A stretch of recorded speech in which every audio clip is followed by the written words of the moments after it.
देख रहे हैं ना कितना प्यारा लगता है ना यहाँ पे सीन, बहुत ज़्यादा अच्छा लगता है। गुड मॉर्निंग, कैसे हैं आप सब? ठीक ठाक माशाल्लाह, मैं बिल्कुल खैरियत से हूँ। और आज हम आए हैं यहाँ पर मर्सिडीज गैरेज में। हमने अपनी गाड़ी देनी थी सर्विस के लिए, तो सर्विस ड्यू हो गई थी हमारी गाड़ी की, तो यहाँ पर हम आए हैं। ये जगह मुझे बहुत पसंद है क्योंकि यहाँ से ये देखें जहाज़ भी नज़र आते हैं। नज़र आया आपको जहाज़? यस, ये स्टॉपपोर्ट एयरपोर्ट के पास है।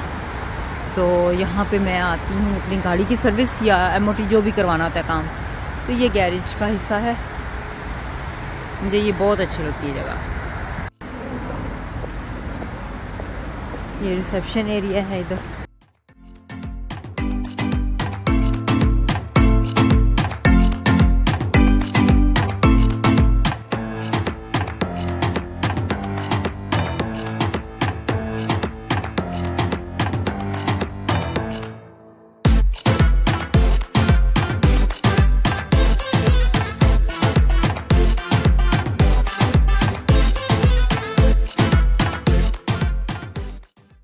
तो जी यहाँ पे हम अपनी गाड़ी की एमओटी करवाने के लिए आए हुए थे, तो वेट कर रहे थे। बैकग्राउंड में म्यूज़िक चल रहा था तो मैं बात नहीं कर सकती थी। हम चाय पीने लगे यहाँ पे, तो वहाँ पे उन्होंने हमें चाय दी थी, तो चाय पी है।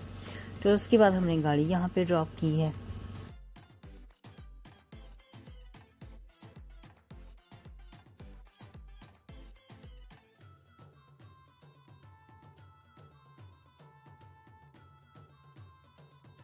यहाँ पर जी हमारा प्लान बन गया कि हमें पास्ता खाना था, तो हमने सोचा चले पास्ता आज खाते हैं। तो साथ में पिज़्ज़ा भी हमने ऑर्डर किया यहाँ पर फैमिली के साथ। फिर शाम तक हम यहाँ पर आ गए थे पास्ता खाने के लिए और पिज़्ज़ा भी खाया। काफ़ी इंजॉय किया। बेला इटालिया में बहुत नाइस यहाँ का पास्ता और पिज़्ज़ा था।